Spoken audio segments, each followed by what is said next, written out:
بینەرانی ڤاڵ سڵاوتانە بێتەوەم کاتتان باش بڕیاروای ئەمڕۆ ئەنجومەنی وەزیران کۆبوونەوەی ئاسایی و هەفتانی خۆی ئەنجام بدات لە هۆڵی سەعاد عەبدوڵڵا. لە کۆبوونەوەکەدا دوو تەوەر باس دەکرێت. تەوەری یەکەم باز لە گفتوگۆکانی حکوومەتی عێراق و گفتوگۆکانی حکوومەتی هەرێمی کوردستانە لەگەڵ حکوومەتی عێراق لەسەر ڕادەستکردنی داهاتی نەوخۆ و مەلەفی نەوتە کە نەوت بدرێت بە عێراق واتە کۆمپانیای سۆمۆ.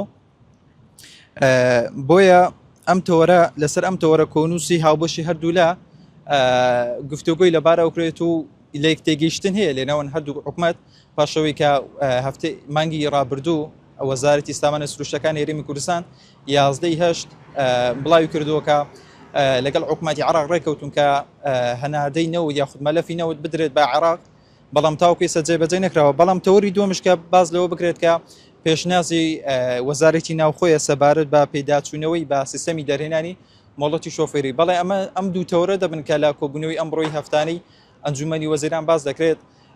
من دەمێ باسێکی ئەوە بکەم کە لە ماوەی سێ هەفتەی ڕابردوو هیچ کۆبوونەوەیکی ئەنجومەنی وەزیران ئەنجام نەدابوو بۆی ئەوەی کە سەرۆک وەزیرانی هەرێمی کوردستان مەسرۆر بارزانی لە ئەمریکا بوو، بۆیە هیچ کۆبوونەوەیەکی لە ماوەی سێ هەفتەی ڕابردوو هیچ کۆبوونەوەیەک ئەنجام نەدرا. قسەی کۆتایی ڤار دەیکات.